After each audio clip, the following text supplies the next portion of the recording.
আলহামদুলিল্লাহ রাব্বিল আলামিন ওয়াসসালাতু ওয়াসসালামু আলা আশরাফিল আমবিয়া ওয়া সাইয়্যিদিল মুরসালিন নবিয়িনা মুহাম্মদ ওয়া আলা আলিহি ওয়া আসহাবিহি আজমাইন। আলহামদুলিল্লাহ। আসসালামু আলাইকুম ওয়া রাহমাতুল্লাহি ওয়া বারাকাতুহু। প্রিয় ভাই এবং বোনেরা আছেন কিনা জানি না। আলহামদুলিল্লাহ, আল্লাহ তাআলার মেহেরবানি। আলহামদুলিল্লাহ রাব্বিল আলামিন ওয়াসসালাতু ওয়াসসালামু আলা আশরাফিল আমবিয়া ওয়া সাইয়্যিদিল মুরসালিন নবিয়িনা মুহাম্মাদিন ওয়া আলা আলিহি ওয়া আসহাবিহি আজমাইন। সম্মানিত ভাই এবং বোনেরা, আপনাদের সঙ্গে অনেকদিন পরে কথা হচ্ছে। যে অবস্থায় আপনারা আছেন নিশ্চয়ই হয়তো খুবই স্বাভাবিক অবস্থা নয়, কিছুটা ওয়ারি এবং টেনশন কাজ করছে। আমাদের এখানে তো আর একটু বেশি। তো আল্লাহ তাআলা যে হালতে আমাদেরকে রাখেন, আলহামদুলিল্লাহ আলা কুল্লি হাল। মুমিনের জন্য কোনো অবস্থাই খারাপ বলা যায় না। মুমিনের জন্য সকল অবস্থাই ভালো, যদি একটি জিনিস ঠিক থাকে, সেটা হলো যে আল্লাহ তাআলার সঙ্গে সম্পর্ক কেমন যাচ্ছে। যখন আনন্দ খুশি ভালো হাসি খুশি অবস্থায় আছি, তখনও কি আল্লাহ তাআলা সম্পর্কে আমি গাফিল আছি না সচেতন আছি, এবং আবার দায়িত্বে আমি আল্লাহ তাআলার সঙ্গে যেটা পালন করার কথা আমি সক্রিয় আছি। আর যদি আমি বিপদ আপদ মুসিবতে থাকি, তখনও যদি আল্লাহ তাআলার সঙ্গে সম্পর্কে আমার কোনো ঘাটতি না হয়ে থাকে, তাহলে সেটাও আমার জন্য খারাপ অবস্থা নয়। এই জন্য সাহাবী আব্দুল্লাহ ইবনে মাসউদ রাদিয়াল্লাহু আনহু যখন দেখলেন যে মদিনায় একটুখানি ভূকম্পনের ভাব হলো, লিটল বিট অফ ভূমিকম্পের ভাব, তো অনেকের চেহারা পাংশু হয়ে গেছে, খুব প্যানিক শুরু হয়ে গেছে। তখন তিনি বললেন, এরকম কোন আযাবে আম দেখলে তোমরা খুব এটাকে আযাব মনে করো, কোন বালা মুসিবত মনে করো? আমি তো এগুলোকে রহমত মনে করি। তিনি কেন বলেন এই ব্যাপক আযাবকে, যদি ভূমিকম্প অনেক বেড়ে যায় তাহলে তো অনেক ক্ষতি হয়ে যাবে, তিনি এটাকে রহমত মনে করছেন কেন? ওনার ফিলোসফি হচ্ছে, ওনার চিন্তা হচ্ছে যে যখন মানুষ নিরাপদ থাকে, তার সবকিছু ঠিকঠাক থাকে, তখন সে স্বাভাবিকভাবে অনেকটা গাফলতের দিকে চলে যায়, আল্লাহ তাআলা থেকে দূরে চলে যায়। লাইফ এনজয় করছে, কত কিছু দুনিয়ার মধ্যে এনজয় করার আছে, অনেকটা আল্লাহ তাআলার সঙ্গে তার সম্পর্কে কিছু রুটিন ওয়ার্ক হয়ে যেতে পারে। হ্যাঁ, সময় মতো নামাজ পড়বে, সময় মতো একটু কোরআন তেলাওয়াত করবে, কিন্তু যেভাবে আল্লাহ তাআলার সঙ্গে তার সম্পর্ক থাকার কথা সেই লেভেলে নেই। এবং ঠিকই এই লাইনে ইমাম ইবনুল কাইয়িম রাহমাতুল্লাহ আলাইহি বলেছেন যে মানুষ যদি জানতো যে বিপদ আপদে থাকলে ওই মুমিনগণ যারা আল্লাহ তাআলার দিকে খুব করে অগ্রসর হয়, অনেক অনুনয় বিনয় করে দোয়া করতে থাকে, তাদের ওই অবস্থাটা যে কত ভালো তাদের জন্য, এমনকি তাদের বিপদ আপদ দূর হয়ে গেলে তারা যখন আবার স্বাভাবিক অবস্থায় ফেরত আসবে, আল্লাহ তাআলা থেকে আবার সম্পর্কটা অনেকটা দূর হয়ে যাবে, কিছুটা রুটিন সম্পর্ক থাকবে শুধু।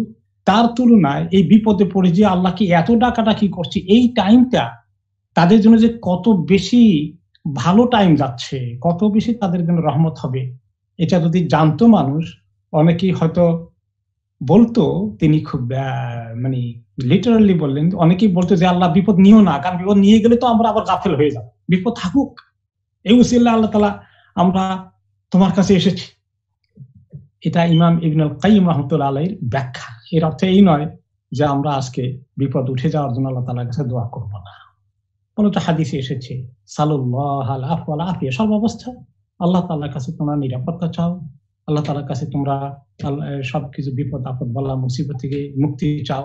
এটা ঠিকই আছে, এই দোয়া করা কোনো অন্যায় কিছু নয়, কিন্তু ওনাদের আন্ডারস্ট্যান্ডিংটা বোঝার জন্য এই কোট করলাম যে দুইজনেই, আব্দুল্লাহ ইবনে মাসউদ রাদিয়াল্লাহু আনহু এবং ইমাম ইবনুল কাইয়িম রাহমাতুল্লাহ আলাইহি, কেন বিপদ আপদকে রহমত মনে করেছেন, কল্যাণ মনে করেছেন, কারণ মানুষকে এদিকে আসার সুযোগ হয়ে যায়। যাই হোক, কিন্তু স্টিল আমরা আল্লাহ তাআলার কাছে পানা চাই, এবং এটাই ইসলামের শিক্ষা যে সাল্লাল্লাহু আলা আফওয়া ওয়াল আফিয়া। আল্লাহ তাআলা বিপদ আমরা সবাই ফেস করছি, মুসলিম অমুসলিম সবাই, কিন্তু একটা পার্থক্য আছে। ফিজিক্যালি কষ্টের দিক থেকে, প্রিয়জনকে হারানোর দিক থেকে ব্যথা বেদনা সবারই আছে, কিন্তু একটা পার্থক্য হচ্ছে আমাদের এমন একটি জায়গা আছে যেখানে গিয়ে আমরা দরখাস্ত দিতে পারবো, যিনি শুনেন এবং যিনি চাইলে আমাদেরকে উদ্ধার করতে পারবেন, যিনি কুন বললে ফায়াকুন হয়ে যাবে। এরকম কিছু তো তাদের জন্য তাদের কনসেপ্টে নেই। তারা জানে না তারা কার কাছে যাবে। আমাদের এখানে তো পরিস্থিতি আপনাদের তুলনায় অনেক জটিল। তারা যে এখন প্যানিকে আছে, এমনকি তথাকথিত যারা দুর্বল মনা মোমেন যারা আল্লাহ তাআলার সঙ্গে সম্পর্ক সেভাবে গড়তে পারেনি, বিপদেও আল্লাহ তাআলার দিকে তারা ছুটছে না, তাদেরও তো একই অবস্থা। আল্লাহ তাআলা থেকেও চিনেও তারা আল্লাহ তাআলার কাছে সেভাবে আসছে না। শুধু খবর দেখছে, নিউজ দেখছে, কত মৃত্যুর সংখ্যা আজকে ভালো, কত কমবে, আল্লাহ কবে যাবে, প্যানিক, অস্থিরতা, মনের কষ্ট।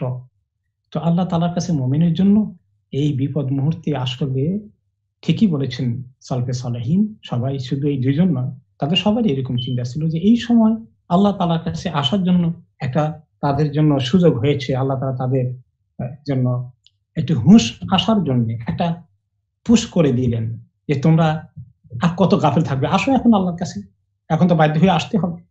সেই কথা আল্লাহ তাআলা কোরআনে পাকে অন্য একটা আয়াতে বলেছেন, সূরা আল-আনআমের 43 নম্বর আয়াতে, আউযু বিল্লাহি মিনাশ শাইতানির রাজীম, ফালাউলা ইয জাআহুম বা'সুনা তাদাররাউ ওয়ালাকিন কাসাত কুলুবুহুম ওয়া যায়্যানা লাহুমুশ শাইতানু মা কানু ইয়ামালুন।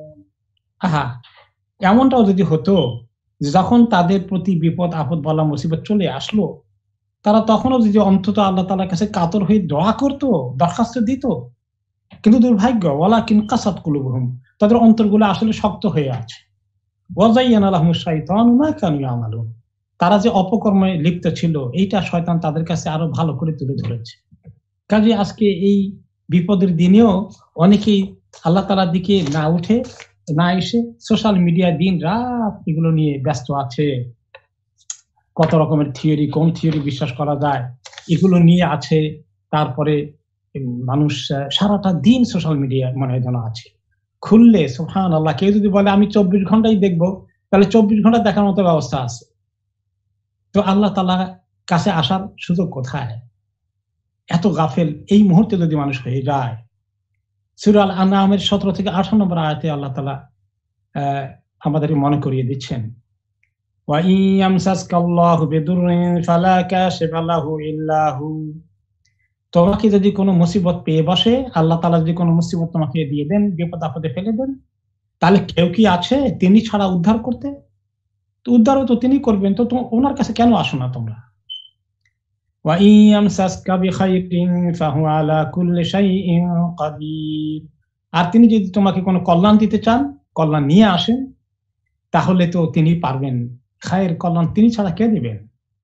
ফাহুয়া আলা কুল্লি শাইইন কাদির, তিনি সবকিছু করতে সক্ষম। তিনি কুন বলবেন আর ফায়াকুন হয়ে যাবে। এই মুসিবত, এই বিপদ, এই করোনা, এই ভাইরাস আল্লাহর একটা সৃষ্টি, একটা মাখলুক।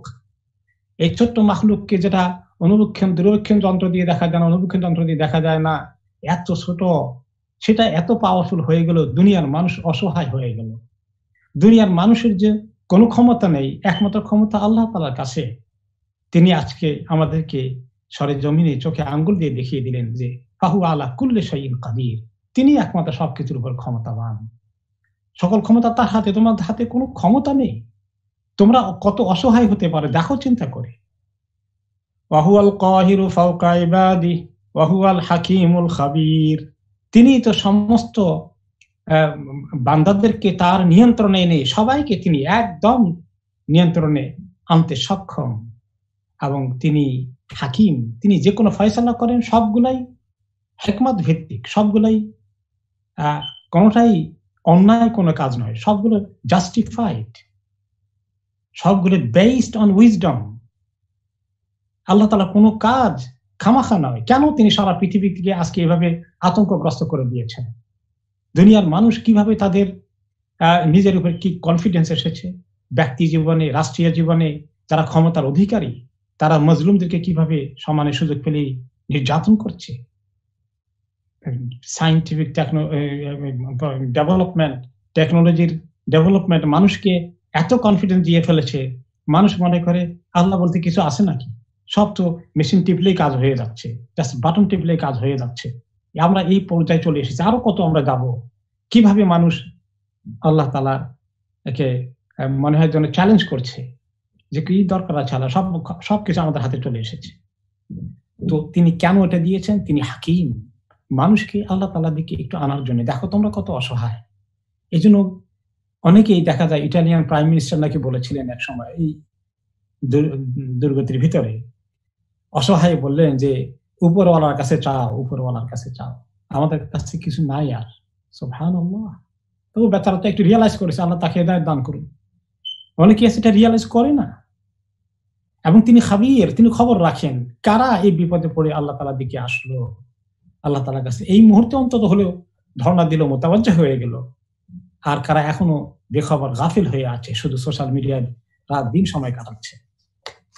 তো আসুন আমরা এই যে বিপদে আছি, এই বিপদের শেষের দিকে বা বিপদের পরে আমাদের কাছে আল্লাহ তাআলা আরেকটি নিয়ামত নিয়ে এসেছেন, রমাদান। সুবহানাল্লাহ। এই রমাদান কি তাদের জীবনে আসবে? তারা কি একটি দিন রোজা রাখবে? সারাটা দিন না খেয়ে আমরা কার উদ্দেশ্যে রোজা রাখবো? সে আল্লাহ তাআলার উদ্দেশ্যে। তাদের জীবনে, যাদের জীবনে কোনোদিন আল্লাহ তাআলার কাছে একটিবার সাজদা করার সুযোগ হয়নি, একটিবার আলহামদুলিল্লাহি রাব্বিল আলামিন বলার সুযোগ হয়নি, একটিবার আল্লাহ তাআলা বড়ত্ব স্বীকার করে আল্লাহু আকবার বলা তাদের তৌফিক হলো না। আপনাকে আমাকে আল্লাহ তাআলা তৌফিক দিয়েছেন। আমরা কত বড় সৌভাগ্যের অধিকারী চিন্তা করেছেন? যদি আজকে আমি তাদের মতো হয়ে যেতাম, আমি আল্লাহ তাআলাকে চিনতাম না, জানতাম না, আসতাম না তার কাছে, একটি দিনও তাকে স্বীকার করতাম না যে আপনি আমার সৃষ্টিকর্তা। তো সেই জায়গা থেকে আল্লাহ তাআলা আমাদেরকে উদ্ধার করে মুসলিম উম্মার অন্তর্ভুক্ত করেছেন। আমরা যে কত বড় সৌভাগ্যের অধিকারী, এই ঈমানের অধিকারী হয়ে আজকে আমরা নামাজ পড়ছি, আল্লাহকে ডাকছি, আমরা ইনশাআল্লাহ রমাদানের রোজা রাখবো। এই রোজার মধ্যে আল্লাহ তাআলা আমাদের জন্য কি খাইর এবং বরকত রেখেছেন। এই রোজা কত বড় নিয়ামত আল্লাহ তাআলার পক্ষ থেকে। এই রোজার মধ্যে আমলগুলো করে আমাদের সারা জীবনের গুনাহগুলো মুছে দেওয়ার জন্য আল্লাহ তাআলা কি সুন্দর ব্যবস্থা করে দিবেন। এই সুসংবাদ আমাদের জন্য আসছে, যেটাকে সারা দুনিয়ার মানুষ মিস করবে। শুধু মুসলিমদেরকে আল্লাহ তাআলা এই বড় নিয়ামত দিয়ে ধন্য করছেন, বাকিরা এই নিয়ামত থেকে বঞ্চিত থেকে গেল। তা আসুন আমরা আজকে কিভাবে রমাদানের প্রিপারেশন নেব, এটাই আমাদের টপিক। একটা হাদিস দিয়ে আমি শুরু করি। তখন রমাদান আসলো, রমাদান আসার উপলক্ষে নবী করিম সাল্লাল্লাহু আলাইহি ওয়াসাল্লাম সাহাবীদেরকে হাদিস শোনালেন।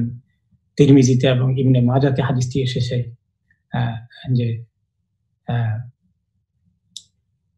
হাদিসটি হাসান।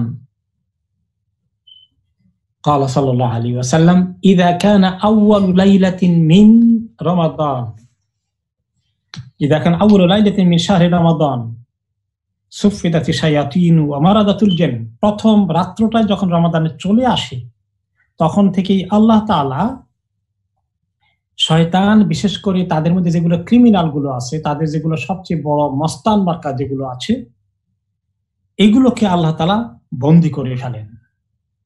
وغلقت أبواب النار فلم يفتح منها باب। আর জাহান্নামের সবগুলো দরজা বন্ধ করে দেওয়া হয়, একটি দরজাও খোলা রাখা হয় না। সব দরজা বন্ধ, একটাও খোলা থাকে না। এটাও ক্যাটাগরিক্যালি তিনি বললেন রাসূলুল্লাহ সাল্লাল্লাহু আলাইহি ওয়াসাল্লাম। ওয়াফতিহাত আবওয়াবুল জান্নাহ ফালাম ইউগলাক মিনহা বাবুন। আর জান্নাতের সকল দরজাগুলো খুলে দেওয়া হয়, গেটগুলো খুলে দেওয়া হয়, একটি গেটও বন্ধ থাকে না। সবগুলো খুলে ফেললে লাভ হবে কি? আমরা কি এখন একটু ঢুকতে পারবো না একটু ঢু মারতে পারবো? তো এর অর্থ হচ্ছে যে তোমাদের জন্য জান্নাতকে সাজিয়ে ইন্তজার করছেন আল্লাহ তাআলা, তোমাদেরকে জান্নাতে যাওয়ার সুযোগ এনে দেবে রমাদান। তোমাদের জন্য জাহান্নামে যাওয়ার দরজা বন্ধ করে দিবে রমাদান।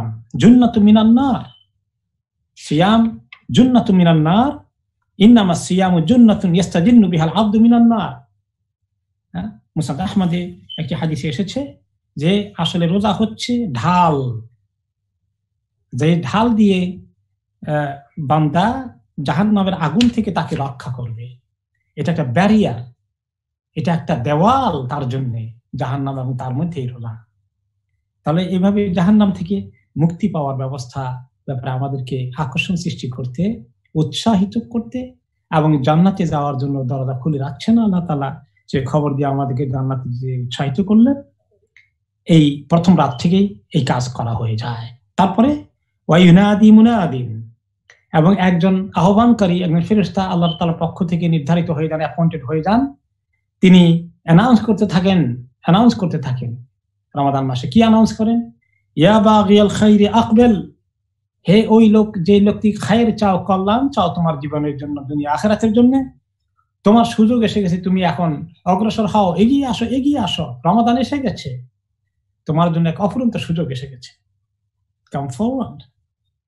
ওয়া বাগিয়াশ শাররি আকসির, আর যে ব্যক্তি তুমি সুযোগ খুঁজেছিলে, যে খুঁজতে থাকো কিভাবে অন্যায় করবে, গুনাহ করবে, মুনকার করবে, এগুলো নিয়ে লিপ্ত থাকো, তুমি এখন অন্তত থামো, অন্তত তুমি থেমে যাও। তুমি যদি এখন না থামো, কখন থামবে? ওয়ালিল্লাহি ওয়াতাকাউ মিনান নার ওয়া যালিকা কুল্লা লাইলা। আর এই রমাদান মাসে আল্লাহ তাআলা কত মানুষকে, তাদের গর্দানকে মুক্ত করে দিবেন জাহান্নামের আগুন থেকে, এবং সেটা প্রতি রাতেই ঘটে। কোন রাতে কার জন্য আল্লাহ বরাদ্দ করে দিবেন আমরা জানি না। আল্লাহ তাআলা যেন আমাদেরকে তাদের মধ্যে শামিল করে ফেলে। প্রতি রাতেই আল্লাহ তাআলা অনেকেই ক্ষমা বরাদ্দ করে দিবেন, জাহান্নাম থেকে মুক্তি বরাদ্দ করে দিবেন। এই রাতগুলো আসছে রমাদানের, এই রমাদানের রাতগুলোকে কিভাবে কাটাবো আমরা? অনেকেই টিভির সামনে, সোশ্যাল মিডিয়া নিয়ে বসে থাকবে, একটু নামাজ পড়া, একটু তারাবি পড়া, তারপরে চান্স পেলেই ওই মোবাইলটা হাতে নিতে হবে, চান্স পেলেই ল্যাপটপে বসতে হবে, চান্স পেলেই ইন্টারনেট খুলতে হবে। হ্যাঁ, কত যে খবর আছে। মানুষকে আগের জমানায় যতটুকু ব্যস্ত রাখা যেত, তার চেয়ে যে কত শত গুণ ব্যস্ত রেখে দেওয়ার ফন্দি বের হয়েছে শয়তানের জন্য এখন। তার অর্থ সবগুলোই গুনার কাজ না, কিন্তু গুনার কাজ না হলেও সময় যে চলে যাচ্ছে, সেটা কিভাবে আমরা ব্যবহার করব, আর এই যে সেটা থেকে ফায়দা নেব, চট করে সময়টা পার হয়ে যাবে, রমাদানটা চট করেই চলে যাবে এক পর্যায়ে, তখন শুধু আফসোস করবো সারা জীবন তাই করলাম মনে হয় আমরা। তাহলে এই হাদিসকে, এত সুন্দর সুসংবাদ গুলো এখানে আছে, এই হাদিসের ব্যাপারে ইমাম ইবনে রাজব আল-হাম্বলী রাহমাতুল্লাহ আলাইহি বলেন, এই হাদিসটি হচ্ছে হাদাল হাদিস আসলুন, এই জাতীয় হাদিসগুলো হচ্ছে মূল দলিল, যে মানুষকে রমাদানের উপলক্ষে কংগ্রেচুলেশন জানানোর জন্য। ওকে, এই হাদিসটি হচ্ছে দলিল। ওকে, তিনি বলেন হাদাল হাদিস আসলুন ফি তাহনিয়াতিন নাস বাদিহিম বাদা বিশাহর রমাদান। এই হাদিসটি হচ্ছে ভিত্তি, যে রমাদান আসলে যে কে অপরকে আমরা মোবারকবাদ জানাই, আমরা কংগ্রেচুলেট করি, এইটা হচ্ছে এই হাদিস তার ভিত্তি। কাইফা লা ইউবাশশারুল মুমিনু বিফাথি আবওয়াবিল জিনান, কেন কংগ্রেচুলেশন জানানো হবে না? মুমিনকে জান্নাতের দরজা খুলে রাখার সুসংবাদ দেওয়া হচ্ছে, এটা কি কংগ্রেচুলেশন জানানোর মতো ব্যাপার নয়? কাইফা লা ইউবাশশারুল মুযনিবা বিগালকি আবওয়াবিন নিরান, যে ব্যক্তি গুনাহে লিপ্ত আছে তার জন্য সুসংবাদ আসছে, জাহান্নামের দরজা বন্ধ করে দেওয়া হচ্ছে, তার জন্য তো সুসংবাদ আসছে যে সে এখনই যদি সুযোগ গ্রহণ করে ফেলে, সে যদি তওবা করে ফেলে, গুনাহ ছেড়ে দেওয়া চিন্তা করে ফেলে, তার জন্য এক অপূর্ব সুযোগ এসে গেছে। তাকে কেন সুসংবাদ জানানো হবে না? তাকে কেন মোবারকবাদ জানানো হবে না? কাইফা লা ইউবাশশারুল আকিলু বিওয়াক্তিন ইউগাল্লু ফীহি শায়াতিন, যে ব্যক্তি বুদ্ধিমান তাকে কেন আজকে সুসংবাদ জানানো হবে না এই রমাদান উপলক্ষে? কারণ তার কাছে খবর এসেছে যে শয়তানকে বন্দী করে রাখা হবে। এইভাবে করে এই নবী করিম সাল্লাল্লাহু আলাইহি ওয়াসাল্লাম সাহাবায়ে কেরামকে সুসংবাদ দিয়েছেন। সেই রমাদান আমাদের সামনে আছে, আর মাত্র ৫-৬টা দিন হয়তো বা আছে। এই রমাদান আমরা পাবো এখনো কোনো গ্যারান্টি নেই, কিন্তু আমাদের একটু আশা আছে, হয়তো আল্লাহ তাআলা আমাদেরকে তৌফিক দিলে আমরা পেয়ে যাব, যে আল্লাহ তাআলা রমাদানের এত কাছে এসে আমাদেরকে নিয়ে যেন না। আল্লাহুম্মা বাল্লিগনা রমাদান, আল্লাহ আমাদের রমাদানটাকে ধরিয়ে দেন, পৌঁছিয়ে দেন, রমাদান পাওয়ার থেকে বঞ্চিত করে দিয়েন। এই দোয়া তো সাহাবায়ে কেরাম সালফে সালেহিন 6 মাস আগ থেকে করেছেন, আমরা অন্তত এখন থেকে করি যে আল্লাহুম্মা বাল্লিগনা রমাদান, আল্লাহ রমাদানটা আমাদেরকে বঞ্চিত করে দিয়ে না, পাওয়ার ব্যবস্থা করে দিন। ইতিমধ্যে আমাদের অনেক ভাই বোন চলে গিয়েছেন আমাদের এই দেশে এবং ইউরোপের, ইটালি, অন্যান্য দেশে বেশ কিছু আমাদের পরিচিত ভাইদের, আমাদের দ্বীনি মহলের অনেকেই, আমাদের মুসলিমদের অনেকে দুনিয়া থেকে চলে গেলেন, অনেকেই মা বাবাকে হারিয়েছেন। আমরা আশা করছি আল্লাহ তাআলা যেন তাদেরকে তাগুনের শাহাদাত নসিব করেন এবং পরিবার পরিজনকে যেন আল্লাহ সবরের তৌফিক দান করেন। তারা অল্পের জন্য মিস করে ফেললেন, আর আমরা এই যদি আল্লাহ তাআলা কিসমতে রাখেন আমরা পাওয়ার আশায় আছি। রমাদান একটি পাওয়া আর না পাওয়া, একটি রমাদান মিস করা, যদি আরেকটি রমাদান পাওয়ার আগেই মরে যায় আর সেই রমাদানটা অপর ব্যক্তি সেই রমাদানটা পেয়ে মৃত্যুবরণ করে, এই দুটোর মধ্যে অনেক তফাৎ আছে। এই বিষয়ে একটা হাদিস আমি আপনাদের সামনে পেশ করি। আবু সালামা রাদিয়াল্লাহু আনহু, তালহা রাদিয়াল্লাহু আনহু একটা হাদিস বয়ান করেন যে আনা রাজুলাইনি মিন বালি কাদিমা আলা রাসূলিল্লাহি সাল্লাল্লাহু আলাইহি ওয়াসাল্লাম, মদিনার শহরের বাইরে বাদি কবিলা থেকে দুই ভাই এসেছিলেন নবী করিম সাল্লাল্লাহু আলাইহি ওয়াসাল্লামের কাছে ঈমান গ্রহণ করতে। ওনার হাতে তারা শাহাদাত নিয়ে ঈমান কবুল করলেন এবং তারা দুইজনেই ভালো প্র্যাকটিসিং ছিলেন, কিন্তু এক ভাই আরেক ভাইয়ের চেয়ে অনেক বেশি প্র্যাকটিসিং ছিলেন। এমনকি ওই ভাইটি এক পর্যায়ে জিহাদে অংশগ্রহণ করেন এবং তিনি শাহাদাত বরণ করেন। পরে আরেকটি ভাই, তার যে ভাইটি ইসলাম গ্রহণ করেছিলেন, তিনি ওনার তুলনায় একটু কম সিরিয়াস, তিনি বেঁচে থাকলেন এবং বেঁচে থেকে ওনার শহীদ ভাইয়ের 1 বছর পরে তিনি স্বাভাবিক মৃত্যুবরণ করলেন। তালহা রাদিয়াল্লাহু আনহু সাহাবী বলেন যে ওই ছোট ভাইটি, যে ভাইটি পরে মারা গেল স্বাভাবিক মৃত্যুবরণ করে, আমি তারপরে স্বপ্নে দেখলাম, আমি একদিন স্বপ্নে দেখি যে আমি জান্নাতের গেটের বাইরে ইন্তজার করছি, আমার সাথে এই দুই ভাই আছেন, জান্নাতে ঢোকার অপেক্ষায় আছি আমরা। কিছুক্ষণ পরে জান্নাতের গেট খুলে গেল এবং একজন বের হয়ে আসলেন, কোন এক ফেরেশতা এসে স্বাভাবিক মৃত্যুবরণকারী লোকটিকে বলেন, আসো তুমি জান্নাতে চলে আসো। তাকে জান্নাতে ঢুকাই দিলেন, তাকে সেটেল করে দিলেন। এরপরে কিছুক্ষণ পরে এসে শহীদ ভাইকে নিয়ে গেলেন, যে এবার তুমি আসো। আর তালহা বলেন, আমাকে বললেন তোমার এখনো সময় হয়নি, তুমি যাও, ফেরত যাও। আমি ঘুম থেকে উঠলাম, উঠে আমি কিছু সাহাবীদের সঙ্গে হাদিস শেয়ার করলাম, সবাই আশ্চর্য হয়ে গেল। জান্নাতে তো আগে যাওয়ার কথা শহীদ ভাইটি, যে স্বাভাবিক মৃত্যুবরণ করলো, তাকে কেন আগে নেওয়া হলো? What is the significance here? ওনারা কথা বলাবলি করতে করতে এটা নবী করিম সাল্লাল্লাহু আলাইহি ওয়াসাল্লামের কানে গেল। তিনি বললেন, কোনটা নিয়ে আলোচনা করছো? তারা এই কথা বললেন। এত আশ্চর্য হওয়ার কি আছে? আশ্চর্য ইয়া রাসূলুল্লাহ, ওই ভাইটি শহীদ হয়েছেন, তার আগে কি করে স্বাভাবিক মৃত্যুবরণকারী জান্নাতে যায়? তাকে আগে যাওয়ার কথা ছিল। তখন তিনি বললেন, মিন আইয়ি যালিকা তা'জাবুন। তারপরে বলেন যে আলাইসা কাদ মাকাসা হাযা বাদাহু সানা, দ্বিতীয় ভাইটি সে কি শহীদ ভাইয়ের পরে আরো 1 বছর হায়াত পায়নি? ক্বালু বালা, অবশ্যই পেয়েছে ইয়া রাসূলুল্লাহ। ক্বালা ওয়া আদরাকা রমাদানা ফাসামা ওয়া সাল্লা কাযা ওয়া কাযা মিন সাজদাতিন ফিস সানা, সে কি তার জীবনে আরেকটি রমাদান পায়নি এবং রোজা রাখার তার সুযোগ হয়নি আরো 1 মাসের 29 বা 30টি রোজা, এবং সে কি আরো অনেকগুলো সারা বছর ব্যাপী অনেক নামাজ, অনেকগুলো সেজদা কি সে করার সুযোগ পায়নি? ক্বালু বালা, অবশ্যই পেয়েছে ইয়া রাসূলুল্লাহ। ক্বালা রাসূলুল্লাহ সাল্লাল্লাহু আলাইহি ওয়াসাল্লাম ফামা বাইনাহুমা আবআদু মা বাইনাস সামাই ওয়াল আরদ। এই 1 বছরের অতিরিক্ত রমাদান পাওয়া, অতিরিক্ত আমল করার সুযোগ পাওয়া, তার জন্য তাকে এত ধনী করে দিয়েছে, এত বেশি ইবাদত করার তার ওখানে অতিরিক্ত যোগ হয়েছে, এবং এই শহীদ ভাই তার মধ্যে নেকের দিক থেকে আকাশ এবং জমিনের পার্থক্য সৃষ্টি হয়ে গেছে। তাহলে একটি রমাদান পাওয়া তার জন্য বিরাট পার্থক্য করে ফেলেছে। আমরা আশা করছি আল্লাহ তাআলা আমাদেরকে সেই রমাদান দেবেন, সেই আশা ইন্তজার করছি আমরা।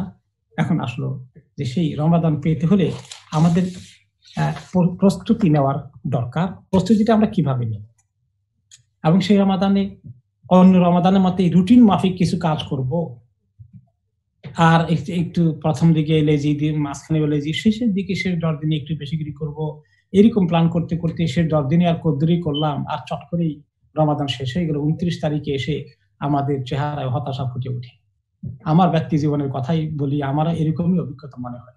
জানি না আপনাদের অভিজ্ঞতা হয়তো আমার চেয়ে অনেক ভালো হতে পারে। এবং যেরকম আশা ভরসা করে আমরা এই রমাদানকে পাওয়ার ইন্তজার করি, কিন্তু দেখা গেল শেষ পর্যন্ত আমরা সেই লেভেলে পৌঁছতে পারি না, অনেক পেছনে থেকে যাই, অনেক দূরে থেকে যাই। কেন এমনটি হয়ে যায়? আমরা কেন? কারণ কি? তার মধ্যে 1 নম্বর হচ্ছে যে আমাদেরকে আল্লাহ তাআলার কাছে তৌফিক চাইতে হবে, দোয়া করতে হবে যে আল্লাহ তাআলা আপনি আমাদেরকে তৌফিক দান করেন। আল্লাহুম্মা আইন্না আলা যিকরিকা ওয়া শুকরিকা ওয়া হুসনি ইবাদাতিক। যে আল্লাহ এই রমাদান আসছে, এই রমাদান যেন আমার জীবনের সবচেয়ে সেরা রমাদান হয়ে যায়, অনেক বেশি আল্লাহ আমি সুযোগ কাজে লাগাতে পারি, এগুলো আমরা চাইতে থাকবো। এবং পাশাপাশি প্ল্যান করতে হবে। প্ল্যান না করলে আমরা ঠকে যাব, প্ল্যান না করলে আমরা মিস করে ফেলবো। এই প্ল্যানের ব্যাপারে সিরিয়াসলি হওয়া দরকার প্রত্যেকের জন্য, আমার নিজের জন্য, পরিবারের সদস্যদের জন্য, ছেলে মেয়েদেরকে বলে দিতে হবে, আচ্ছা আমরা তো সেহরি খেয়ে ঘুমাবো রাত কটার সময় উঠবো, সারা দিনের রুটিন, শোয়ার আগ পর্যন্ত কতক্ষণ কোরআন শরীফ তেলাওয়াত করব, মর্নিং আযকার গুলো কখন করব, ইভিনিং আযকার গুলো, দোয়া গুলো, জিকির গুলো কখন করব, এরপরে কোরআন তেলাওয়াত কখন করব, কতক্ষণ করব, কোরআন খতম করার চিন্তা কি পরিমাণ আছে। রমাদান তো কোরআনের মাস, শাহরু রমাদান আল্লাযী উনজিলা ফীহিল কোরআন। রমাদান মাসে অনেকেই চিন্তা করেন যে রমাদান মাসে কি কি করবেন।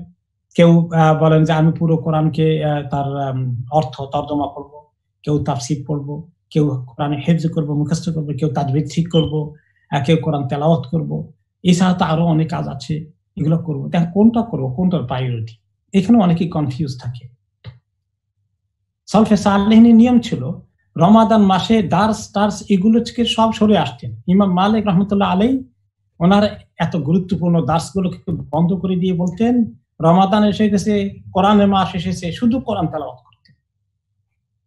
এবং সালফে সালেহিন কি একটা খতম করতেন? সুবহানাল্লাহ, ওনারা যে মানে কত খতম করতেন এগুলো বলে শেষ করার মতো না। তো এই জন্য কোরআন তেলাওয়াতটা হচ্ছে অনেক অনেক বড় ইবাদত রমাদানে। আর অন্য সময় তাফসীর, তরজমা, বুঝা ইত্যাদি সবকিছু যদি কিছু কিছু টুকটাক করতে পারেন, কিন্তু এগুলো সব বেশি থাকবে রমাদানের বাইরে। রমাদান মাসে তেলাওয়াত যত বেশি করা যায়, এটি অনেক বড় ইবাদত। এটা একটা পরিকল্পনা করে ফেলতে হবে সবাইকে। আমাদের জোরে কোনো রকম এক খতম করতে পারলেই হয়। খতম করতে গিয়ে আবার যদি এমন হয় যে এত দ্রুত পড়ে যাচ্ছি, ওইটা যেন আবার না হয়ে যায়। পরিমাণ বেশি করে পড়া, দ্রুত পড়ে তাড়াতাড়ি শেষ করার দরকার নেই। যদি কারো বাকিও থেকে যায় সেটা রমাদানের পরে খতম করা যাবে, অসুবিধা কিছু নেই। এরপরে দোয়া একটি বড় ইবাদত। এই দোয়ার ইবাদত রমাদানে বেশি করে করতে হবে। কারণ কি? হাদিসে এসেছে, হাদিসের আগে কোরআনে পাকে এসেছে।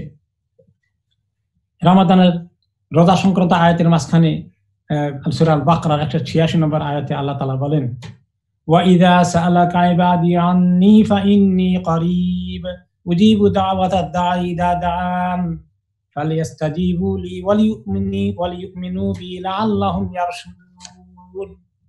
রাইট। সো আল্লাহ তাআলা বলছেন যে আমার বান্দারা যখন জিজ্ঞেস করে আপনাকে আননি, আমার ব্যাপারে আমি কত দূরে কাছে তাদের দোয়া শুনতে পারি কিনা, ঠিক মতো না জোরে চিল্লাতে হবে, ফাইন্নী করিব, আপনি বলে দেন আমি অনেক কাছে থাকি।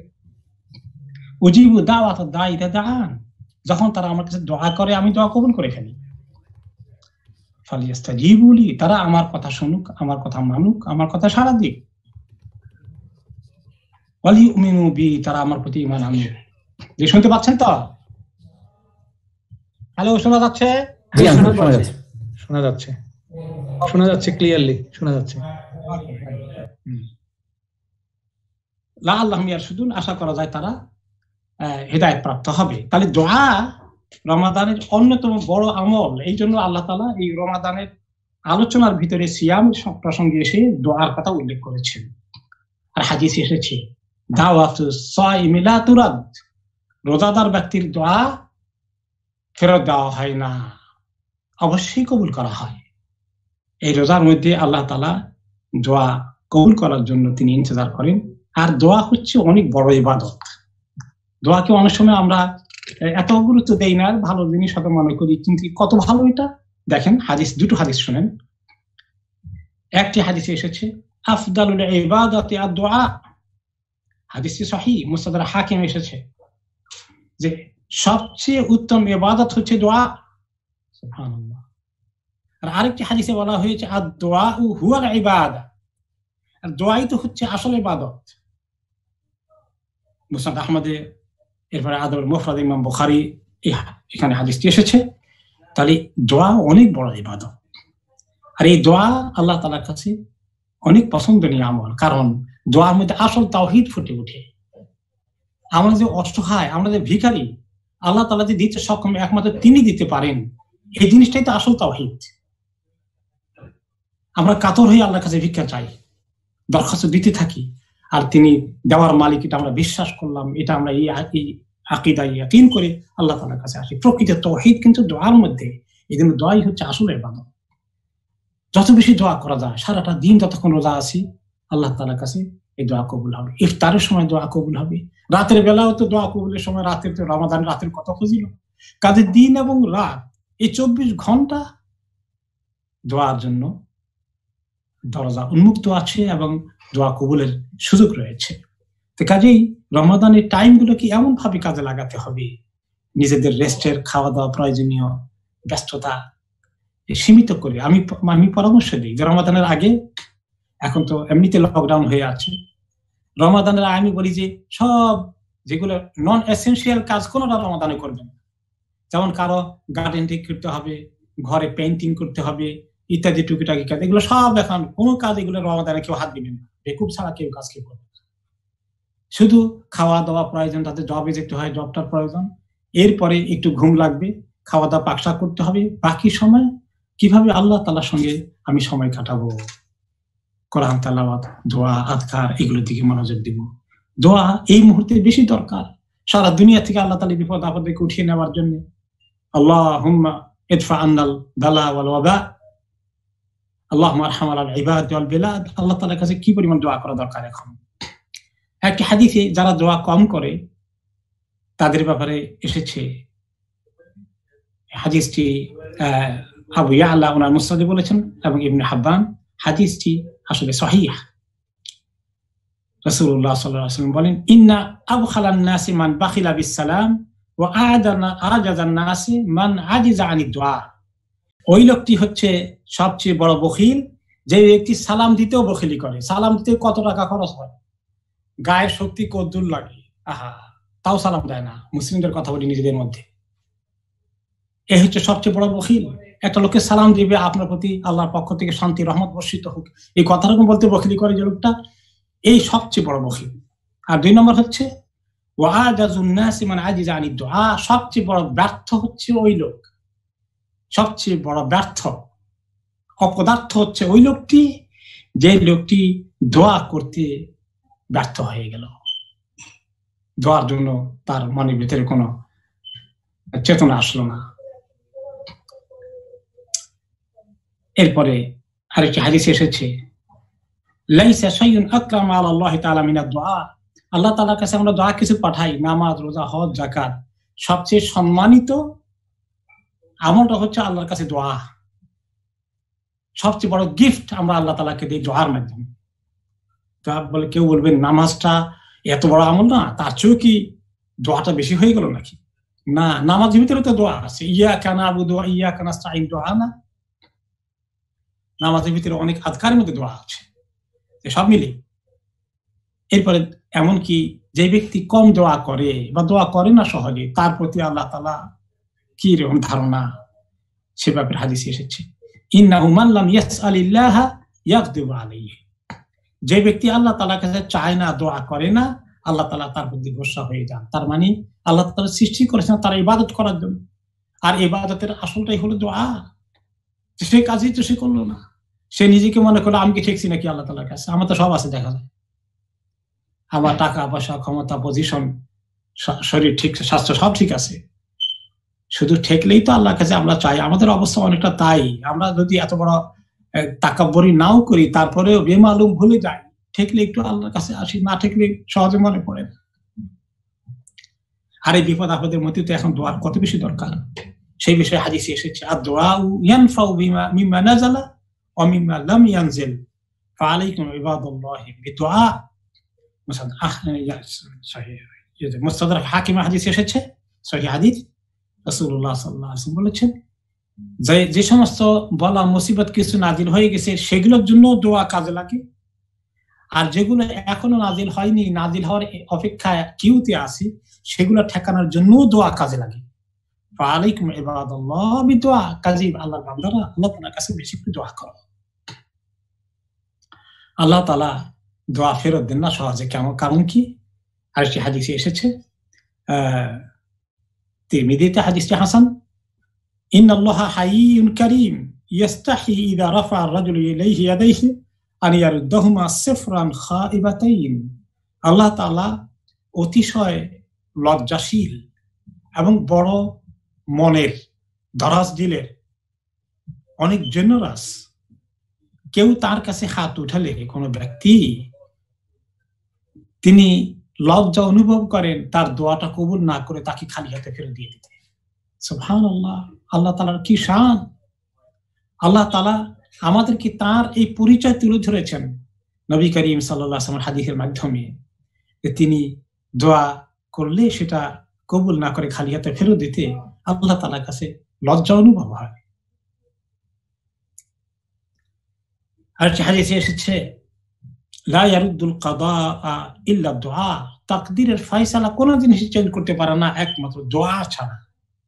ওয়ালা ইয়াজিদু ফিল উমরি ইল্লা আল বির, আর দোয়া যত বেশি করবে তার এই জীবনে এটা শুধুমাত্র নেকি আর কল্যাণের রাস্তাই খুলে দেবে তার জন্য। কেউ কেউ আমাদের মধ্যে এখন আছেন, হয়তো বলবেন, আমি তো কয়েকটা বিষয় দোয়া করেছিলাম কিন্তু কোনো লক্ষণ দেখলাম না কবুল হওয়ার।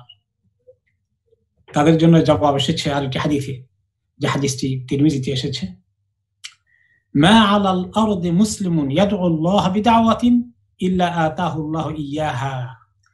এই পৃথিবীর বুকে যে কোনো মুসলিম যদি সত্যি আল্লাহ তাআলার কাছে অন্তর দিয়ে কোনো দোয়া করে, দোয়া চায়, কিছু চেয়ে বসে, আল্লাহ তাআলা তাকে অবশ্যই সেটা হয়তো দিয়ে দেবেন। আও সারাফা আনহু সুআ মিসলাহা, অথবা এটা যদি আল্লাহ দেওয়া সিদ্ধান্ত না হয়ে থাকে, তার পরিবর্তে আরো খারাপ এমন কিছু তার জন্য যেটা অপেক্ষা করছিল, সেটাকে এই দোয়ার কারণে আল্লাহ তাআলা তার কাছ থেকে সরিয়ে নিয়ে যাবেন। মা লাম ইয়াদু বিইসম আও কাতিয়াত রাহিম, যতক্ষণ না সে কোনো গুনার কাজ করার ইচ্ছা করে দোয়া করতে চায়, যে অমুকের জায়গাটা দখল করতে চায়, আল্লাহ একটু হেল্প করেন না, নাউযুবিল্লাহ। আও কাতিয়াত রাহিম, অথবা অমুকে আমাকে কষ্ট দিয়েছে, তার পরিবারের মধ্যে, স্বামী স্ত্রীর মধ্যে আল্লাহ ভালো করে দেন, তারপর লাগিয়ে দিয়ে সংসারকে ছিন্ন ভিন্ন করে দেন, এটা কাতিয়াত রাহিম। বা তার পিতা পুত্রের মধ্যে গ্যাঞ্জাম লাগিয়ে দেন, এইরকম দোয়া যদি কেউ করে, এটা আল্লাহ পছন্দ করেন না, এটা আল্লাহ কবুল করতে চান না। আর আরেকটি শর্ত হচ্ছে মা লাম ইয়াজেল, যতক্ষণ বান্দা তাড়াহুড়া না করে। কিভাবে তাড়াহুড়া করে বান্দা? ইয়াকুলু, সে বলে, আরে আমি কত দোয়া করলাম, আল্লাহর কাছে এত বললাম, কিন্তু আমার দোয়া কবুল হলোই না। এই কথা না বলা পর্যন্ত আল্লাহ তাআলা তার দোয়া কবুল করেন।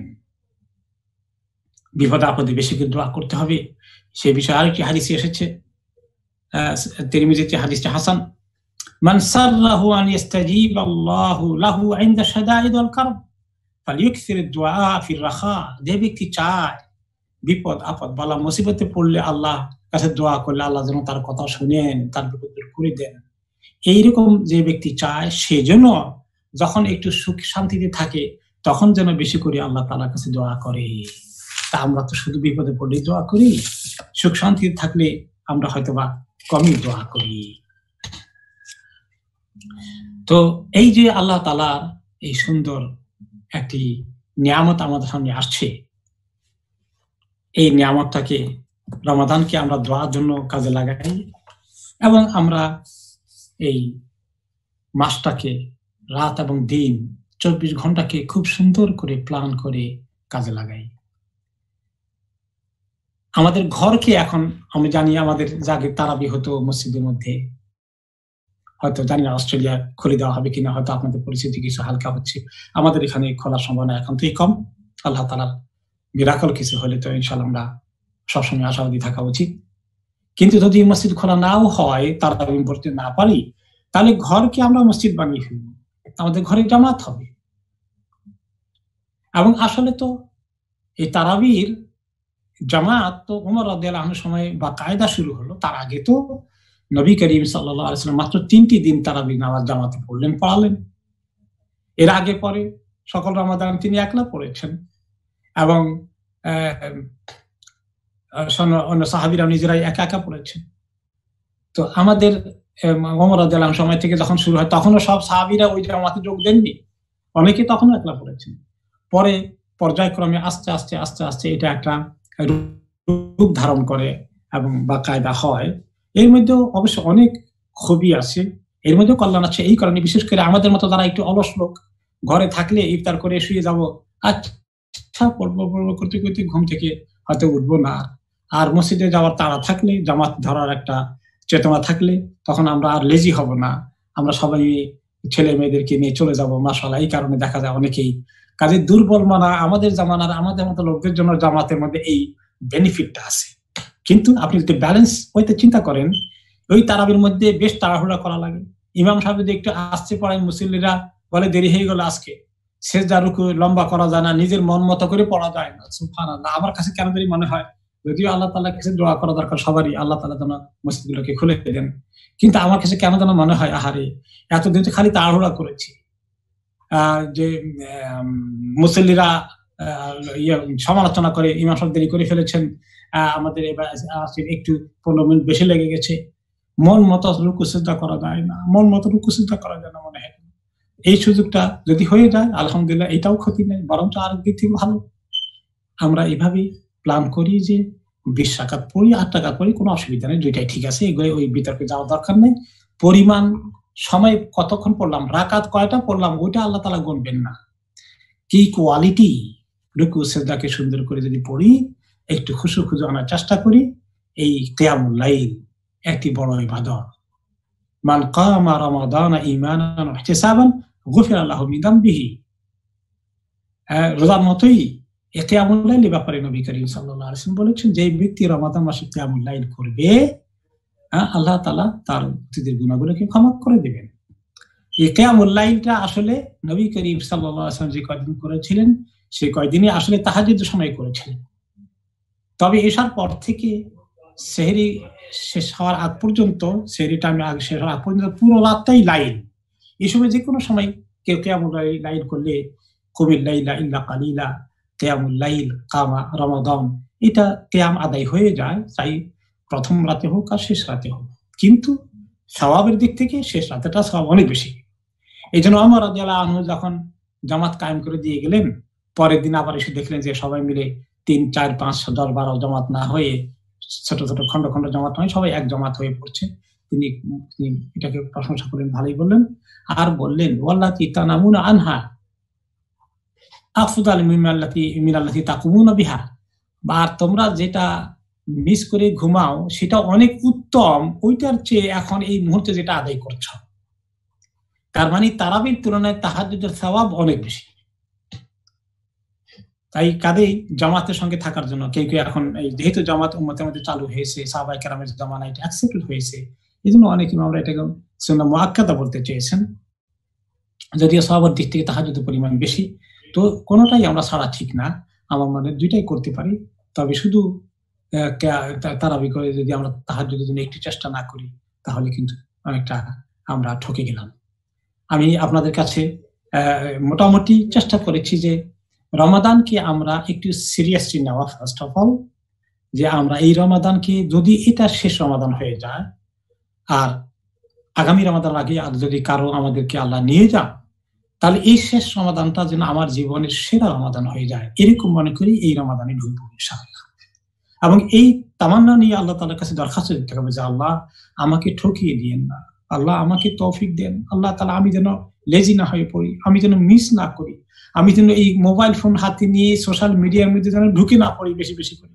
আল্লাহ আপনি আমাকে কন্ট্রোল করেন, আপনি আমাকে তৌফিক দান করেন, এবং আপনার পরিবারের ছেলে মেয়েদেরকে সবাইকে রুটিন করে দিবে, কখন ঘুম থেকে উঠবে, কতক্ষণ কোরআন তেলাওয়াত করবে, কিভাবে সময়টা কাটাবে, তাদের কিছু গেম টেম হাতে একটু খেলবে, সেটা টাইম ঠিক করে দিবেন। তো এগুলো আমরা সুন্দর করে প্ল্যান করি, পরিবারের সবাই মিলে একসঙ্গে নামাজ পড়ি, জামাতে নামাজ পড়ি, মসজিদে যেতে না পারলে 5 ওয়াক্ত নামাজগুলোকে ঘরে ফরজ নামাজগুলো আদায় করি, আপনি ইমাম হন, আপনার ছেলে মেয়েগুলো স্ত্রীকে জয়েন করান। তো এই সুন্দর পরিকল্পনা, সিদ্ধান্ত এবং আল্লাহ তাআলার কাছে তৌফিক চাওয়া এবং সিরিয়াসলি নেওয়া, এগুলো নিয়ে আমরা রমাদানের প্রস্তুতি নিব, প্ল্যান করব। যে সমস্ত কাজগুলো রমাদানে না করলে চলবে, সাংসারিক সেই কাজগুলো, যে সমস্ত শপিং গুলো রমজানে না করলে চলবে, সেগুলোকে আমরা করবো না।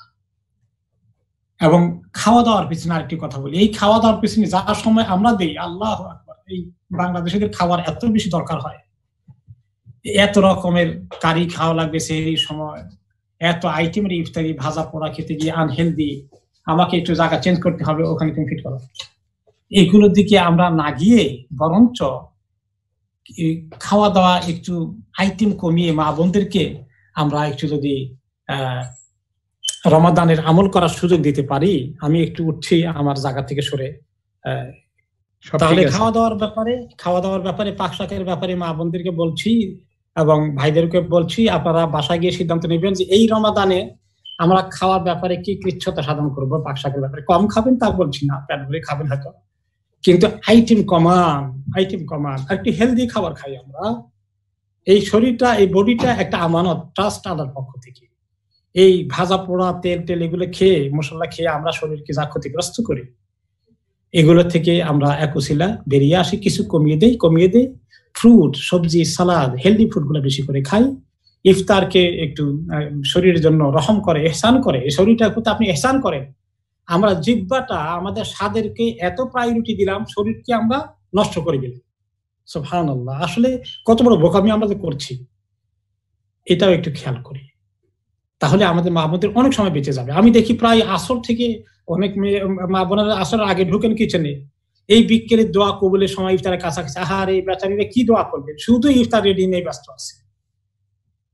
আমরা কি এইভাবেই চালাবো নাকি একটু পরিবর্তন করবো? আল্লাহর বাস্তে চিন্তা করি।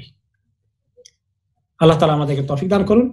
আপনারা যদি সময় আরো নিতে চান, আমি তাহলে অন্য কিছু আলোচনা আর সাবজেক্ট নিয়ে আসবো, আর না হলে আপনাদের পছন্দ কোনটা প্রায়োরিটি দিবেন। জাযাকাল্লাহ খায়রান শেখ, আপনাকে বিশেষ করে লন্ডন থেকে, দূর থেকে, আলহামদুলিল্লাহ আপনি কষ্ট করে আমাদেরকে সময় দেওয়ার জন্য আল্লাহ পাক আপনার এই সময়কে কবুল করুক। আমিন।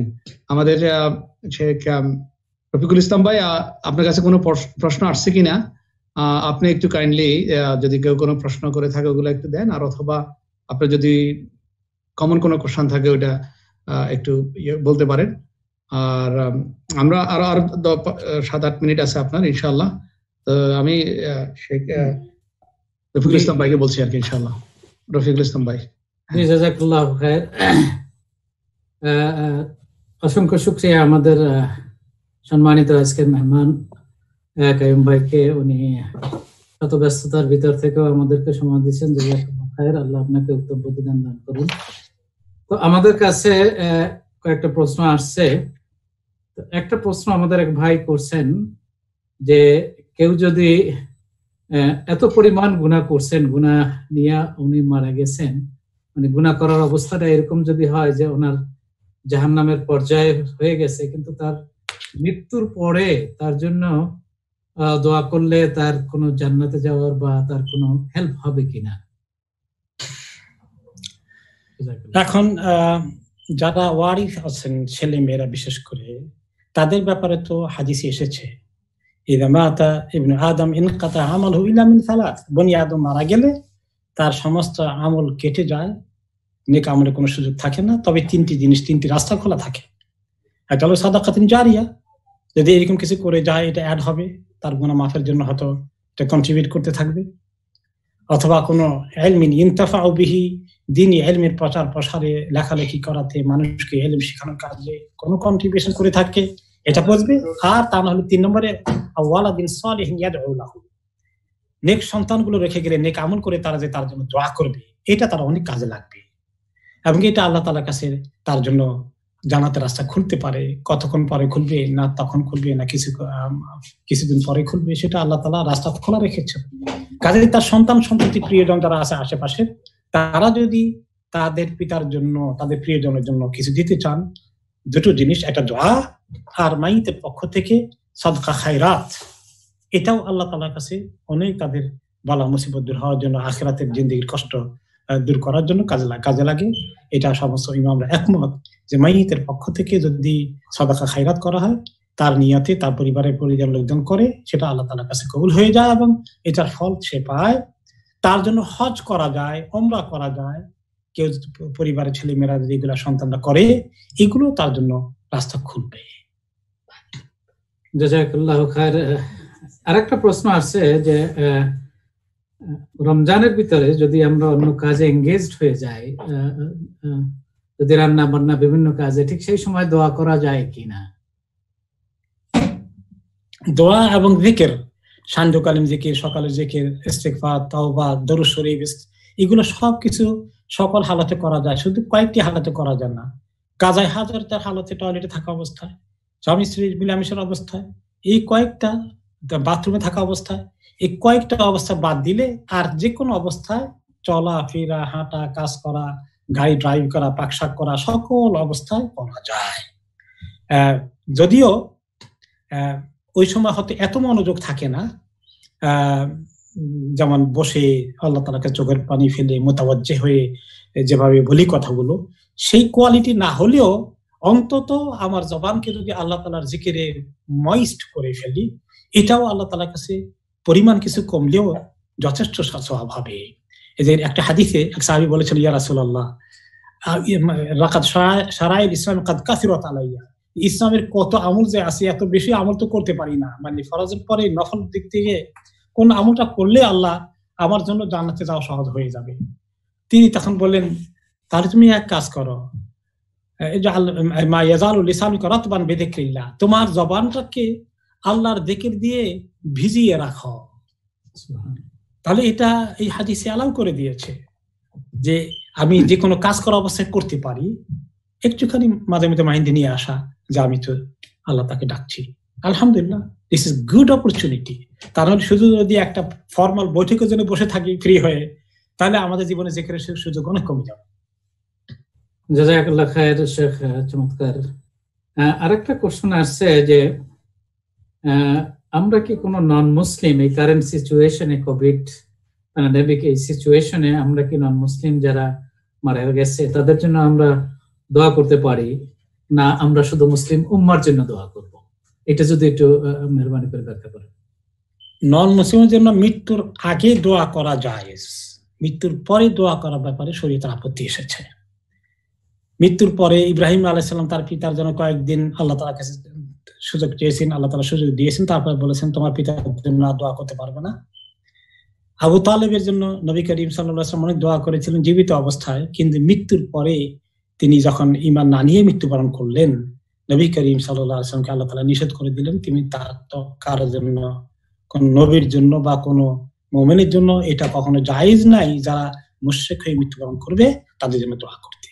তো কাজেই মৃত্যুর অপেক্ষা না করে আমরা এখন তাদের জন্য দোয়া করি যে আল্লাহ তাদের বালা মুসিবত দূর করে দাও, তাদেরকে ভালো করে দাও, আর আল্লাহ তাদেরকে হেদায়েত দিয়ে দাও। এটা তাদের জন্য সবচেয়ে বড় ফেভার হবে।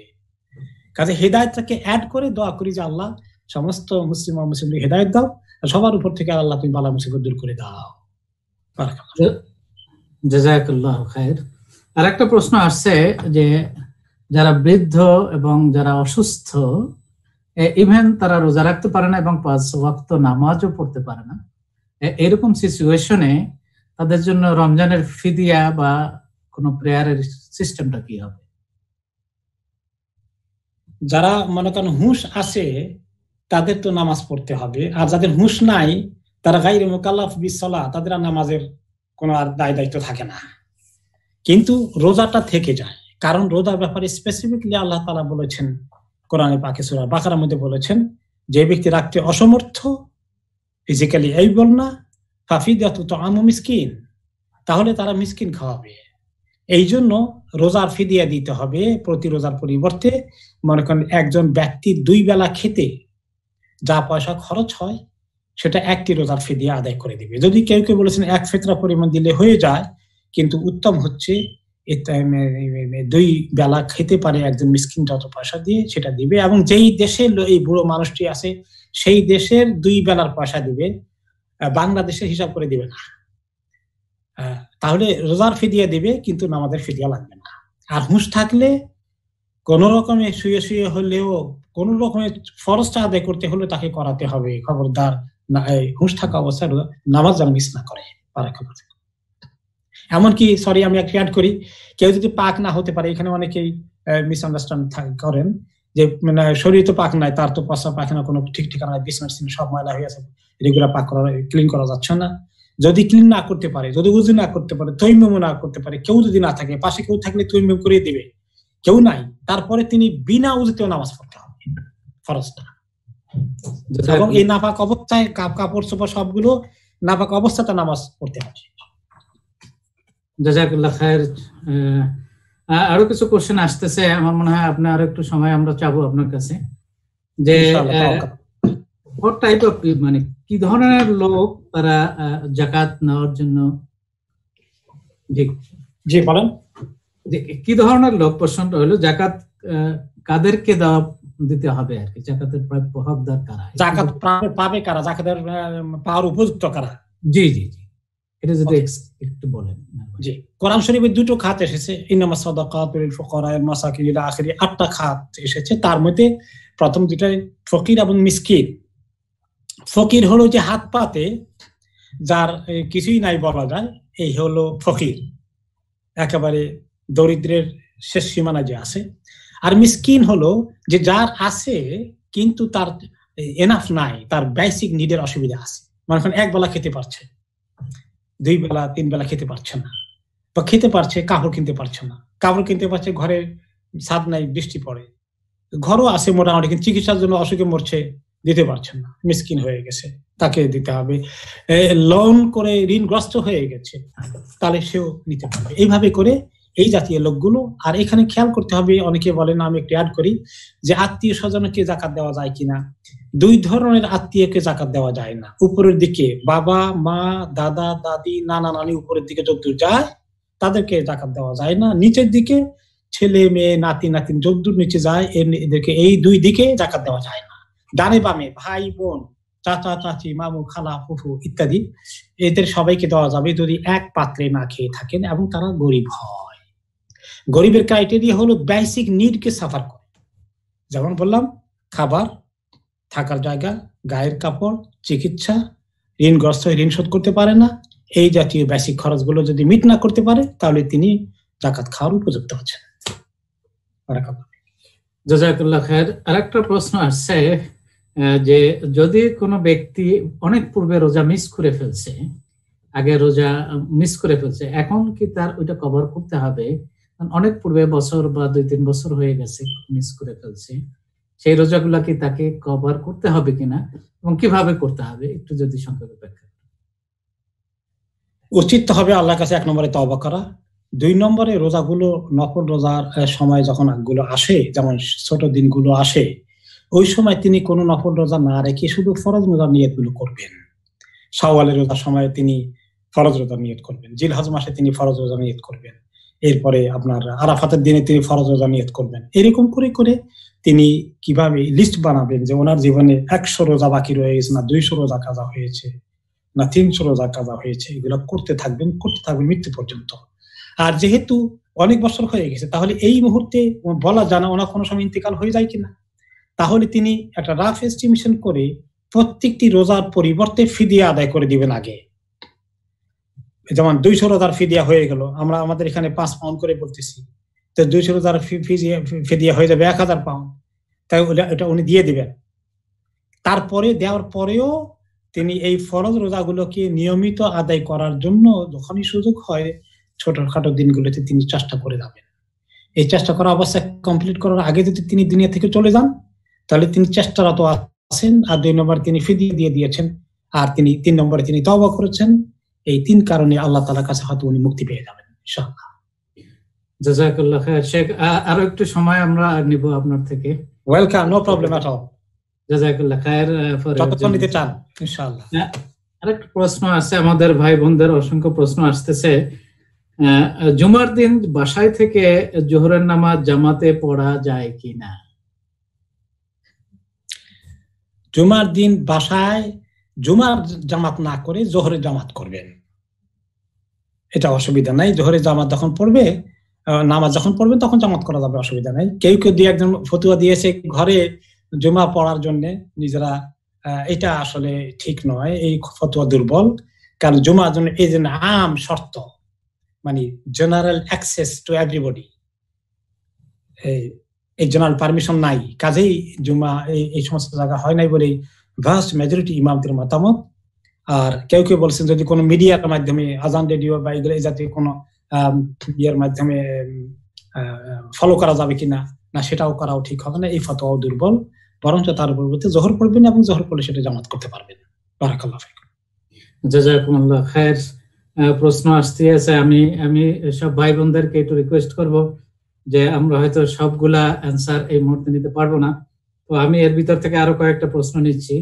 এক ভাই করছেন যে আমরা যে ব্যাংক থেকে, কনভেনশনাল ব্যাংক থেকে যে ইন্টারেস্ট মানিটা রিসিভ করি, ওইটা কোথায় আমরা ব্যবহার করতে পারি? মানে অটোমেটিক্যালি চলে আসে বা বিভিন্ন ভাবে আসে, কোথায় ব্যবহার করতে পারি? গুড। এক নম্বরে ওই সিস্টেমের মধ্যে ওটা এসে গেলে আসা উচিত, ওটা তাদেরকে ব্যাংকে দিয়ে দেওয়া ঠিক না। আগে ওলামা কেরাম বলতেন ব্যাংক থেকে নিবেন না, ওটা হাতেই নেবেন না, কিন্তু এখন ওলামা কেরাম, নির্ভরযোগ্য ওলামা, মুস্তাহিদিন ওলামা কেরাম বলেছেন না, নিতে হবে, কারণ ওটা রেখে দিলে তারা এটাকে এই খ্রিস্টান মিশনারি অর্গানাইজেশন গুলোকে দিয়ে দেয়, ওইটা নিয়ে বরঞ্চ যে কোনো চ্যারিটির কাজে আমরা খরচ করতে পারবো। এমনকি ওলামা কেরাম বলছেন যে সেই টাকা দিয়ে গরিব মিসকিন যারা যাকাত ফিতরা খেতে পারে তাদেরকে দিতে পারবেন, মসজিদ মাদ্রাসায় দিতে পারবেন। শেখ আব্দুল্লাহ বিন জাবরিন সৌদি আরবের অনেক বড় শেখ ছিলেন, শেখ বিন বাজের পরে উনি ইন্তেকাল করেছেন, ওনার নিজস্ব ফতোয়া রয়েছে এই বিষয়ে, এটাকে যে কোনো চ্যারিটি কাজে লাগানো যাবে। জি, জাযাকাল্লাহ খায়ের। আরেকটা প্রশ্ন আসছে, আমাদের কোনো ভাই করছেন যে এই কোভিড-19 এর সময় যদি আমাদের কোনো বোনেরা বাসায় কোনো ইসলামিক প্রোগ্রাম অর্গানাইজ করেন, সেখানে হাজবেন্ড থাকতে পারে, অন্য কোনো ভাইরা, যদি কোনো মহিলার ভয়েস শুনে এই অবস্থায়, তাহলে এই ক্ষেত্রে কি ওই ভাই ওই বোন তার প্রোগ্রামকে কন্টিনিউ করতে পারবেন কিনা, না এর থেকে তার কোনো গুনার অংশীদার হবেন? ফর এক্সাম্পল, এই জুমের মাধ্যমে যদি কোনো প্রোগ্রাম বোনেরা অংশগ্রহণ করেন, সেখানে ভাইরা বা তার হাজবেন্ড যদি শোনে, তাহলে সেক্ষেত্রে কোনো গুনার অংশীদার হবেন কিনা? এটা মনে করেন কিছুটা সাউতুল মারাতে আওরা, এই ব্যাপারে অনেক ইমামদের মতামত। প্ল্যান করে এরকম শোনানোর চিন্তা না থাকা ভালো, না করাই উচিত। তবে এখন আলোচনা করতে গিয়ে একটুখানি শুনে ফেলেছে বা তিনি একেবারেই তার পুরো আলোচনা শোনার জন্য বসে নেই, এইরকম কিছু কনসিডারেশন হতে পারে যে একদম আলোচনা করা যাবে না। তবে যদি এমন হয় যে ইয়ারফোন লাগিয়ে সিস্টার শুনেন, হাজবেন্ড আর শুনলো না অন্য ভাষার, সেটা আরো উত্তম হবে। আর কারণ অনেক সময় মানুষের কণ্ঠ ফিতনার কারণ হয়ে যেতে পারে, সেই জন্যই সতর্কতার জন্য এটা ভালো।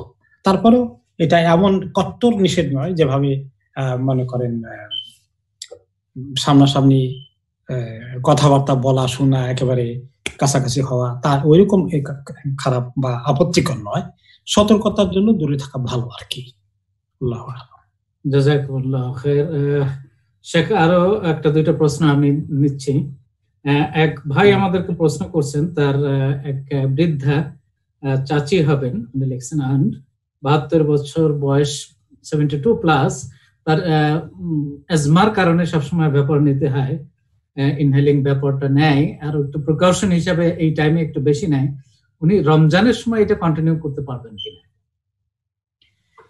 এক নম্বরে ওনার শরীরকে ওনাকে দেখতে হবে, যদি বেশি কষ্ট হয়ে যায় তাহলে তো ওনার জন্য তো অলরেডি ছাড় আছে কোরআনে পাকে, তিনি ফিদিয়া দিবেন। আর যদি তিনি রাখতে পারেন, শুধু একটু নিঃশ্বাসের কষ্ট হয়, এটা যেন ইনহেলার ইউজ করতে হয়, এটা ব্যাপারে মোটামুটি ভাস্ট মেজরিটি ইমামদের মতামত, আলে ওলামায়ে কেরামের মতামত যে রোজা হবে, ইনহেলার নিলেও রোজা হবে। কারণ ভিতরে এমন বেশি কিছু যায় না, খুবই সামান্য পরিমাণ যায়, এটা ইগনোরেবল অ্যামাউন্ট। যেমন আমরা যখন অজু করি, অজু করতে কুলি করে আমরা কেউ গলাধকরণ করি না, ফেলে দেই, কিন্তু এরপরে চুয়ে চুয়ে একটুখানি যায় নিচে, এটা আনঅ্যাভয়েডেবল। এবং একজন আন্তর্জাতিক ফিকহ একাডেমি জেদ্দা বেসড ওয়াইসিন আন্ডার যে ফিকহ বোর্ড আছে, সেখানে ডক্টর মোহাম্মদ আল বার নামে একজন ডাক্তার আছেন, তিনি বোর্ডে বসেন, ওনার সঙ্গে আমার কথা হয়েছে। তিনি বললেন যে এই ইনহেলারে এত সামান্য যায়, কুলি করার পরে ফেলে দিলে আমরা যতটুকু চুয়ে চুয়ে যায় তার চেয়েও কম যায়। কাজে সেখান থেকে স্যাটিসফ্যাকশন হয়ে গেছে আমার ওই ফতুয়ার ব্যাপারে, যে এটা ইউজ করা যাবে, ইনশাআল্লাহ রোজা ভাঙবে না। জাযাকুমুল্লাহ খায়ের। লাস্ট কোশ্চেন মনে হয়, এটা আমি আর হয়তো আপনাকে দেব না, যেটা আমরা যারা এক ভাই প্রশ্ন করছেন, আমরা যারা এখানে অবস্থান করছি, বিশেষ করে প্রবাসে, বিদেশে, এখানে কোনটা উত্তম হবে, যে আমরা যেখানে থাকি সেখানে ডোনেট করা, না আমাদের যেখান থেকে আসছি, বিশেষ করে বাংলাদেশের কথাই উনি উল্লেখ করছেন, যদিও দেশের নামটা নেন নাই, তো ওখানে ডোনেট করা, এক্ষেত্রে কোনটা উত্তম হবে, এটা একটু জানতে চাচ্ছি। জাযাকাল্লাহ খাইরান। এটা অ্যাকর্ডিং টু দ্য নিড দেখতে হবে। যে এমনি একটা প্রিন্সিপাল আছে যে যেই দেশে মানুষটা থাকে সেই দেশের লোকদের হক আদায় করবে, তাদের হক বেশি, এটা একটা কথা। অপর দিক থেকে আত্মীয়তার হক আবার আছে, সেটা তার যে দেশ থেকে আসছেন সেখানে রয়ে গেছে। দুটো হকের মধ্যে ব্যালেন্স করতে হবে। তো আত্মীয়তার হকের ব্যাপারে বলা হয়েছে যে আত্মীয়দেরকে যাকাত সাদাকাত দিলে দুইটা নেকি হয়, একটা হলো যাকাত সাদাকার দানের নেকি হলো, আর একটা হলো আত্মীয়তার হক আদায় করার নেকি হয়ে গেল, ডবল হয়ে গেল। আর 3 নম্বর কথা হচ্ছে যে সাধারণত এই সমস্ত ধনী দেশগুলোতে মানুষ খুবই রেয়ার পাওয়া যায় যে এখন তো এরকম নিরুপায় হয়ে আছে, কিন্তু যে সমস্ত তৃতীয় বিশ্ব থেকে আমরা এসেছি সেই সমস্ত দেশগুলোর মধ্যে অনেক সাফারিং আছে এবং মানুষ দরিদ্র সীমার অনেক নিচে বসবাস করে, বিধায় সেখানে দারিদ্রতার পরিমাণ অনেক বেশি, দরিদ্রের সংখ্যা অনেক বেশি বিধায়, এবং আমাদের আত্মীয় স্বজন থাকার কারণে ওই হকটার কারণে সেখানকার হকটা আসলে অনেক বেশি। তারপরে যদি থাকে যে যেখানে বসবাস করছে সেখানে এরকম একান্তই কষ্ট করছে কেউ, তাহলে তাদেরকেও কিছু দেই, আর বাকিটা আমরা সেখানে যেখানে অভাব বেশি সেখানে পাঠিয়ে দেই। জাযাকাল্লাহু খাইর। আরেকটা প্রশ্নকে আমরা আরেকটা প্রশ্ন নেব, আপনাদের কোনো অসুবিধা না থাকলে আমার কোনো অসুবিধা। একটা প্রশ্ন হলো, আমাদের এক ভাই বলছেন যদি কেউ অনেকদিন আগে থেকে পড়াশোনা অথবা কাজের কারণে নামাজ কাজা করে ফেলে, এখন কিভাবে কাজা নামাজ আদায় করবে, কয় ওয়াক্ত অথবা রাকাত কাজা হয়েছে সেটা যদি জানা না থাকে সেটা কিভাবে আদায় করা যাবে? এটা আমাদের দেশে যে ওমরি কাজার ফর্মুলা আছে, ওইটার ফর্মুলার পরে আর কি, আসলে ওমরি কাজার কোনো ফর্মুলা হাদিসের মধ্যে নাই। এটাকে কিয়াস করে কোন ইমামরা, আবু হানিফা রাহমাতুল্লাহ আলাইহি মাযহাবের ইমামরা কেউ বলেছেন কিয়াস করে। ইবাদতের মধ্যে কিয়াস তেমন একটা গ্রহণযোগ্য প্রিন্সিপাল নয় আর কি। সেই জন্য বরঞ্চ কোরআন এবং হাদিসের স্পিরিটে এটা অনেক বড় গুনাহ হয়ে গেছে। সেই গুনার জন্য সর্বপ্রথম আল্লাহ তাআলার কাছে অনেক বেশি কাঁদতে হবে এবং তওবা করতে হবে, ইস্তিগফার করতে হবে। এই রোজার মধ্যে নামাজের মধ্যে পার্থক্য হলো যে রোজার ব্যাপারে আল্লাহ তাআলা বলেছেন ফিদিয়াতুন তাআমু মিসকিন, কিন্তু রোজার ব্যাপারে এগুলা কিছু নাই, এই জন্যই আলাদা। তো রোজার নামাজের জন্য বেশি করে কামতে হবে, তওবা করতে হবে, ইস্তিগফার করতে হবে, আর নেক আমল বাড়াতে হবে, নফল নামাজের পরিমাণ বাড়িয়ে দিতে হবে। আর আপনি যদি এখন বলেন যে এটা কাজা করতে হবে, তাহলে কত কাজা হিসাব কেমনে করবে? তাহলে এই ফরজ যদি আদায় করতে হয় তাহলে তার জীবনে তো কোনো সুন্নত পড়াই ঠিক না, তাহিয়াতুল মসজিদ পড়াও ঠিক না, তাহলে তার লাইলাতুল কদরের কোনো তারাবি তাহাজ্জুদ কিছু পড়া ঠিক না, খালি সারাদিন কাজা করবে। তো এই সব কিছু থেকে তারা বঞ্চিত হয়ে যাবে। এটা একটা অবাস্তব প্রক্রিয়া। এই জন্য যেহেতু এই পক্ষে এইভাবে কোনো দলিল নাই যে তাকে এইভাবে করতে হবে। হ্যাঁ, নগদটা আজকে কালকে গত সপ্তাহে হয়ে গেছিল, হঠাৎ করে মনে আছে স্পেসিফিকলি নাউযুবিল্লাহ এটা করে ফেলতে হবে। কিন্তু এরকম যারা লম্বা চূড়া রয়ে গেছে তাদের জন্য হচ্ছে আল্লাহ তাআলা বলেছেন যে লা তাকনাতু মির রাহমাতিল্লাহ ইন্নাল্লাহা ইয়াগফিরু যুনুবা জামিআ। তুমি আল্লাহর রহমত থেকে নিরাশ হইও না। তুমি যখন তওবা যখন করছো, তুমি সুসংবাদ নিতে পারো, আল্লাহ সমস্ত গুনাহ মাফ করে দেন। তবে তাদের ব্যাপারে অন্য আয়াতে আল্লাহ তাআলা বলেছেন যে তারা কি করে, তাদের নেক আমল বাড়িয়ে দেয়। যখন নেক আমল বাড়িয়ে দেয় তখন আল্লাহ তাআলা তাদেরকে ফাউলাইকা ইবাদদিলুল্লাহু সাইয়্যাতিহিম হাসানাত, এই লোকগুলোর যত গুনাহ হয়ে গিয়েছিল আল্লাহ তাআলা সেগুলোকে তখন নেকিতে পরিবর্তন করে দেন। তো কাজেই নেক আমল বাড়িয়ে দিবেন। উনি এখন থেকে নফল নামাজ বেশি করে পড়বেন, নফল ইবাদত বাড়িয়ে দিবেন, আর আল্লাহর কাছে তওবা ইস্তিগফার জীবন মৃত্যু শেষ পর্যন্ত কন্টিনিউ করতে থাকবেন। এই অবস্থা আশা করা যায় আল্লাহ তাআলা কোরআনের আয়াত অনুযায়ী ওনার গুনাহগুলোকে মাফ করে দিবেন ইনশাআল্লাহ।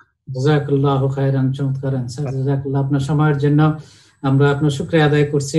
দূরত্ব থেকে ব্যস্ততার ভিতরে আমাদেরকে সময় দিয়েছেন, আল্লাহ আপনাকে জাযাকাত দান করুন। এবং আমরা আশা করব আপনি আমাদের জন্য আরো এই রমজানে বা রমজানের পরে এই সময় আমাদের জন্য আরো সময় দেবেন, এই আশা রেখে আমি কামাল মাহমুদ ভাইয়ের কাছে ফিরে যাচ্ছি। জাযাকাল্লাহ খাইরান শেখ আব্দুল কাইম ভাই। আলহামদুলিল্লাহ, আপনার যে কত ভালোবাসা আমাদের জন্য আমরা বুঝতেই পারি। আপনি বসে আছেন যে আপনি অনেক সময় দিবেন, এত দূরে থেকে, এত ব্যস্ত মানুষ আপনি, আমরা জানি, তারপরও আমাদের জন্য আপনার ভালোবাসা অন্তর। আলহামদুলিল্লাহ, আমি যে জায়গায় বসে আছি আপনি এই জায়গায় একসময় বসছিলেন, আসছিলেন আমাদের ঘরে যখন আর এখনো সেই স্মৃতিটা মনে আছে আলহামদুলিল্লাহ। আমি নাস্তা করেছিলাম আপনার ঘরে, তাই না? জি জি জি, এই যে জায়গায় আপনি বসছিলেন আমার এখনো মনে পড়ে আলহামদুলিল্লাহ। আল্লাহ হাব্বাকুমুল্লাহ হাব্বাকুমুল্লাহ আলহামদুলিল্লাহ, আল্লাহ শুকরিয়া।